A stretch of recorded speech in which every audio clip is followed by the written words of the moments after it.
사도세자를 정신적으로 힘들게 했던 게 그 대리청정. 저도 그럴 거라고 생각하거든요. 아까 저 뒤에서 설쌤이 하는데 와 진짜 어쩌라고 딱 생각. 어쩌라고. 저도 그렇게 생각하거든요. 대리청정이 정말 미치게 하지 않았을까. 더군다나 이게 지금 그 사도세자가 14살이에요.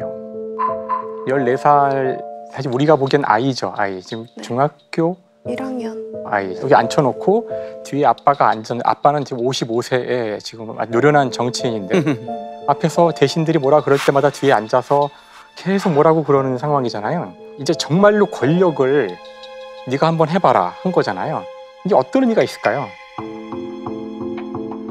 잘하는지 지켜보자, 너를 테스트해보겠다 이런 뜻이라고 생각되지 않아요. 저는 이미 버렸다고 생각해요. 이미 대리청정을 시킬 때는 마음을 접었던 거죠. 이게 이제 이중속박 이론이라고 있어요. 이중속박? 네, 인류학자인 베이슨이 제안한 이론인데 하나의 말을 하면서 거기에 상반된 두 가지 메시지를 전달하는 거예요. 그러니까 그렇게 이중 메시지를 던지면 그 메시지를 듣는 사람 입장에서는 옴짝달싹 할 수 없는 느낌을 이러지도 받는 못하고 거예요. 저러지도 네. 그 정도로 사람을 굉장히 괴롭히는 의사소통이에요. 그러니까 네 마음대로 해봐라고 하지만 사실은 결정권을 주지 않는 거죠. 가끔 직장 상사 중에 그런 분들이 있거든요. 많으시죠. 미쳐버려요 진짜. 이거는 어쨌든 지금 이 한중록이 있잖아요. 그러니까 며느리 입장에서 보니까 한쪽 얘기거든요, 사실은. 근데 영조의 마음은 알 수가 없죠. 답답하죠. 근데 좀 정황을 살펴보면 영조도 이제 태어나 보니까 아버지가 왕인데 엄마는 무술이고 배다른 형이 왕이 되는데 아프고 옆에 있는 노론들이 나를 부추기고 그때 배다른 형과 소론이 노론과 자신을 언제 죽일지 모르는 그 상황을 사도세자가 매일 느꼈을 공포를 영조는 매일 느꼈을 거라고요. 그렇겠죠. 저 형이 날 죽일 거야. 아니 소론이 죽일 거야. 그런 상황에서 끊임없이 자기를 다지고 수기하고 수양하는 그 과정은 이루절절히 말할 수 없었을 것이다. 만약에 영조가 자신의 한중록을 썼다면 그렇죠. 아마 우리가 충분히 동화가 됐을 거예요. 그 두 사람 중에 한 사람이 잘못했다 뭐 이렇게 이야기를 저희가 진행할 수도 있겠지만 두 사람이 참 다른 사람이었던 것 같다는 생각도 들어요. 이 내용을 읽어보면은 너무 다른 사람. 영조는 굉장히 모범적인 군주, 공부하면서 진짜 열심히 검소하게 살면서 성실한 그런 군주의 모습을 가지고 있었는데 거기에 비해서 이 사도세자는 무예에 관심이 많았고 잡학에 관심이 많았던 거예요. 그게 서유기나 삼국지연이 뭐 이런 것들이 들어있는 거거든요. 최신 소설들과 그 다음에 서양에서 들어온 여러 가지 뭐 성경도 있었고요. 각종 그런 신물물에 이 사람이 관심이 많았던 거예요. 그래서 사도세자가 뒤주에 갇혀 죽기 며칠 전에 완성된 책이 하나 있는데 그 책의 제목이 중국 소설 희모본이란 책이에요. 93종에 달하는 중국의 여러 소설들의 주요 장면들로 엮어진 그림으로 그려진 그런 그림책이거든요.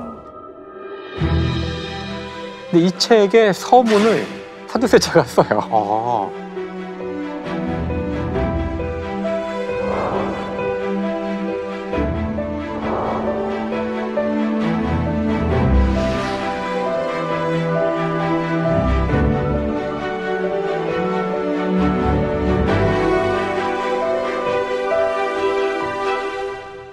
그 이분은 진정한 밀떡이에요.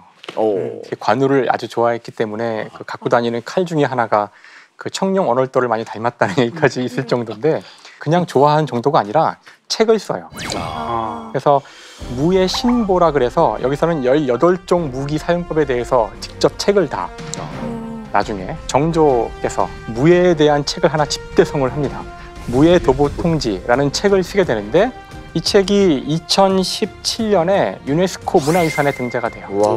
현재 문화유산에 등재가 돼 있고요. 진짜 인재였네. 이분은 군사 전문가 수준에 다다른 사람이었다는 뜻이에요. 그러니까 어떻게 보면 사도세자는 임금으로서 배워야 될 스탠다드하게 해야 될 그 내용을 빼고 다른 것들에는 다 관심이 많고 흥미를 갖고 예술과 이런 새로운 문물에 관심이 많았던 지금으로 치면 21세기형 인재였을지도 몰라요. 그러네요. 근데 그것은 영조가 바랬던 것이 아니었던 거죠. 참 비극이었던 거예요. 두 사람이 그런 관계가 아니었다면은 또는 그런 사회가 아니었다면은 사도세자는 자기의 어떤 꿈을 펼칠 수도 있었을 텐데 그런 것이 오히려 해가 됐던 그런 자리에 있어서 둘이 너무 달랐기 때문에 그러지 않았을까. 이 부자의 뒤틀린 모습. 수희 씨는 보면서 부자의 소통 부재가 제일 안타까웠다고. 네, 이게 일본에서 영조랑 사도세자랑 정조 3대가 쓴 편지가 발견이 됐는데 뭐죠? 사도세자가 쓴 편지예요. 내 나이 금년으로 이미 15세의 봄을 넘긴 지 오래되었지만 아직 한 번도 조상능에 나아가 참배하지 못했다.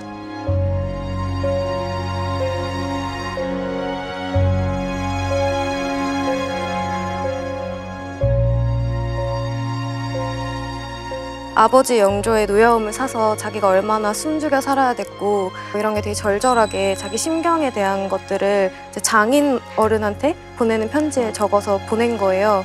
근데 이런 걸 보면 좀 잘해보고 싶었던 마음이 굉장히 컸던 것 같은데 통이 안 됐던 것 같아서 되게 좀 마음이 안타깝더라고요. 아버지와 아들이라는 게 관계가 정말 그런 것 같아요. 햄릿도 사실은 양아버지와 아들이 서로 어떻게 상대를 죽일까 고민하는 얘기잖아요.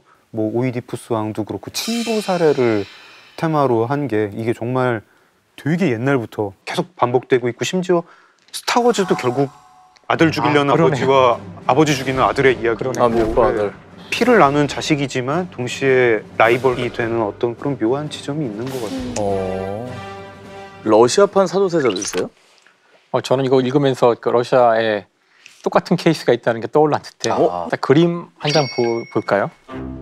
니콜라이 게가 그린 그림인데요. 보시면 저 오른쪽이 표트르 대제라고 해서 러시아의 아주 유명한 왕이죠. 다음 왼쪽에 서 있는 사람이 이 왕의 아들이에요. 알렉세이 페트로비치 로마노프인데요. 확대해서 보시면 서로 눈이 서로 교차하고 있으면서 아들과 아버지가 완전히 다른 생각을 한다는 걸 보여주는, 사실 영조와 사도세자가 딱 이런 분위기였을 것 같거든요. 저 표트르 대제는 러시아의 세종대왕이에요. 이때부터 근대화되기 시작하고요. 러시아 제국이라는 이름도 이 사람이 붙인 거고, 더군다나 본인이 직접 서유럽에 가서 왕인데도 신분을 속이고 과학기술도 공부하고 해서 직접 다 익혀서 돌아와서 그걸 직접 수행하는 거죠. 조선소에서 일하기도 하죠. 그렇죠. 그러니까 대단한 사람이에요, 사실은. 근데 그러다 보니 영조와 똑같은 우를 범하는 거죠. 아들이 마음에 안 드는 거야. 공부도 잘해야 되고 뭐 이러는데 그 유명한 그 라떼 이즈 홀스죠. 라떼는 말이야. 저 때부터 기원이 됐어요. 근데 안타깝게도 이제 그 아들은 자기를 멀리하게 돼요. 결정적으로 아버지의 정책에 찬성하지도 않아요. 나중에 급기야는 여기서는 이 아들이 도망을 쳐요. 오스트리아 빈으로 도망치는데 그걸 잡아오죠. 그 넓은 데를 잡아와서는 이제 영모의 혐의를 씌워서 고문을 하는데 결국은 이제 고문을 받다 죽어요. 왕자가 죽었을 때의 나이가 28살. 그러니까 사도세자랑 거의 그러네. 이거는 어떻게 보면 그 왕정이라는 이 시스템, 서로 부자 관계지만 권력을 나누는 이런 체제가 갖는 한계가 아닐까 이런 생각을 많이 하게 돼요. 이게 너무나 반복되는 스토리다 보니까